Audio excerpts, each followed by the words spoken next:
ಇದಕ್ಕೆ ಶುರು. ಯಾಕಂದ್ರೆ ಯದುವೀರ್ ಅವ್ರು ಬಂದಿದ್ದಾರೆ, ರಾಜ್ಯದ ಮುಖ್ಯಮಂತ್ರಿಗಳು ಕೂಡ ಬಂದಿದ್ದಾರೆ, ಪುಷ್ಪಾರ್ಚನೆ ಮಾಡ್ತಾರೆ.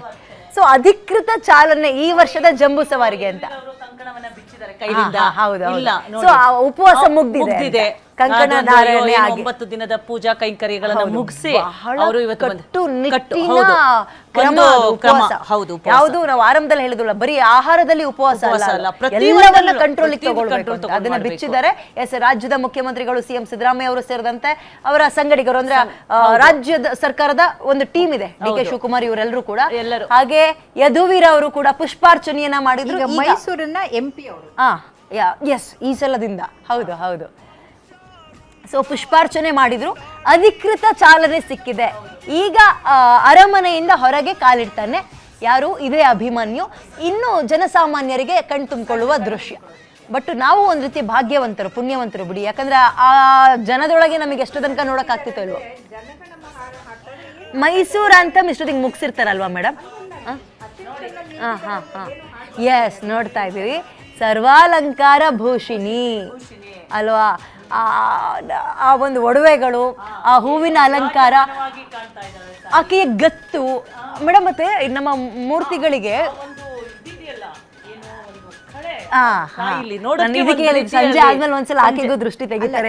ಇದೇ ತರ ಕಾಶಿಯಲ್ಲಿ ದುರ್ಗೆ ದೇವಸ್ಥಾನ ಇದೆ, ದೊಡ್ಡ ಮೂರ್ತಿ, ಇದೇ ತರ ಮುಖ ನೋಡಿ. ಇವಾಗ ಅದು ನಿಂತಾಗ 3 ಸರಿ ಹಾಕ್ತಾರೆ, ಪುಷ್ಪಾರ್ಚನೆ ಮಾಡ್ತಾರೆ, ಮತ್ತೆ ಅದು ಹೊರಡೋ ಟೈಮಲ್ಲಿ ಮತ್ತೆ ಪುಷ್ಪಾರ್ಚನೆ ಮಾಡಿ 2 ಸರಿ ಮಾಡಿ ಮತ್ತೆ 3ನೇ ಸರಿ. ಈಗೇನು ಅಂದ್ರೆ ನೋಡಿ, ಅರಮನೆಯಿಂದ ಬನ್ನಿ ಮಂಟಪ ತನಕ ಎಕ್ಸಾಕ್ಟ್ ಆಗಿ 5 ಕಿಲೋಮೀಟರ್ ಇದೆ.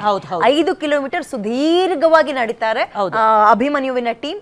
ಆ ಒಂದು ಯಾವುದು ಓಕೆ, ಈಗ ಗಮನಿಸ್ತಾ ಇದೀವಿ, ನಾವು ಇಷ್ಟೊತ್ತು ಮಾತಾಡ್ತಾ ಇದ್ವಲ್ಲ, ಇದನ್ನ ನಾವು ಕಾಲೆಳೆಯೋ ಕೇಳ್ತಾ ಇಲ್ಲ, ಬಟ್ ಅದು ನಮ್ಮ ನೇಚರ್ ಇರೋದೇ ಹಾಗೆ. ಹೆಣ್ಮಕ್ಳೇ ಎಲ್ರನ್ನು ಕಂಟ್ರೋಲ್ ಮಾಡೋದು. ಮತ್ತೆ ಕಾವೇರಿ ರೂಪನ್ ಬಗ್ಗೆ ಸ್ವಲ್ಪ ಎಕ್ಸ್ಪ್ಲೇನ್ ಮಾಡೋಣ.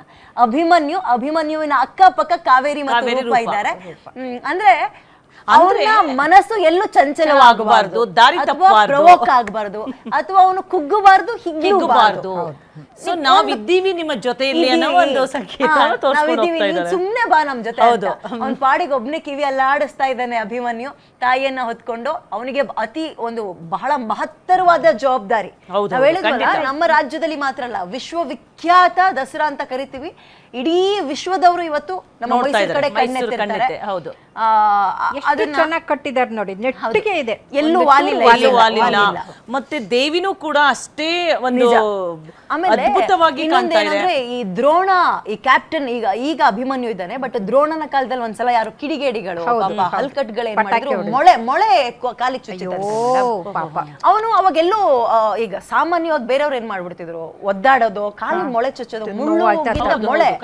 ಅವನು ನನ್ನ ಹಿಸ್ಟ್ರಿ ಕೇಳ್ಬೇಕಾದ್ರೆ ಹೇಳಿದ್ದು, ಏನು ಮಾಡ್ಲಿಲ್ವಂತೆ, ಮುಂದಕ್ಕೆ ಹೋಗ್ಲಿಲ್ಲ, ನೋವಾಗಿ ಸುಮ್ನೆ ನಿಂತ್ಕೊಂಡಿದ್ನಂತೆ. ಬಟ್ ಅವನ ಮೇಲೆ ಅಂಬಾರಿ ಇತ್ತು, ಅವ್ನ ಅಲ್ಗಾಡಿದ್ರೆ ಅಂಬಾರಿ ಬೀಳೋದು, ಸುಮ್ನೆ ನಿಂತ್ಕೊಂಡು ಆ ಸುತ್ತಮುತ್ತ ಬಂದಿರೋರು ಕಾಲ್ ಚೆಕ್ ಮಾಡಿದಾಗ ಮೊಳೆ ಚುಚ್ಚಿರೋದು ಗೊತ್ತಾಯ್ತು. ಅದನ್ನ ತೆಗ್ದು ಆ ಕ್ಷಣಕ್ಕೆ ಬ್ಯಾಂಡೇಜ್ ಹಾಕಿದ್ಮೇಲೆ ಮತ್ತೆ ನಿಧಾನವಾಗಿ ನಡೆದ್ನಂತೆ.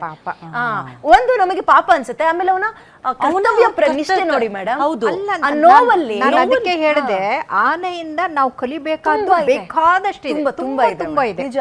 ಆ ದ್ರೋಣ ಕ್ಯಾಪ್ಟನ್ ಆಗಿದ್ದಾಗ ಕಾಲಿಗೆ ದೊಡ್ಡ ಮೊಳೆನೆ ಚುಚ್ಚಿದಂತೆ. ಅದಾದ್ಮೇಲೆ ಇವರು ಸ್ವಲ್ಪ ಆಲ್ಟರ್ನೇಟಿವ್ ಮಾಡಿದ್ರು, ಏನು ಅಂದ್ರೆ ಇನ್ನು ಮುಂದಕ್ಕೆ ಈ ತರ ಗಜಪಡೆ ಹೋಗ್ಬೇಕಾದ್ರೆ ಈ ಮೆಟಲ್ ಏನಾದ್ರು ಇದ್ರೆ ಅದನ್ನ ಮೆಟಲ್ ಡಿಟೆಕ್ಟರ್ ತಗೊಂಡು ಮ್ಯಾಗ್ನೆಟ್ ಗಳ ತರ ಮುಂದಕ್ಕೆ ಹಾಕೊಂಡು ಹೋಗ್ತಾರಂತೆ, ಯಾವ್ದು ಕಾಲಿಗೆ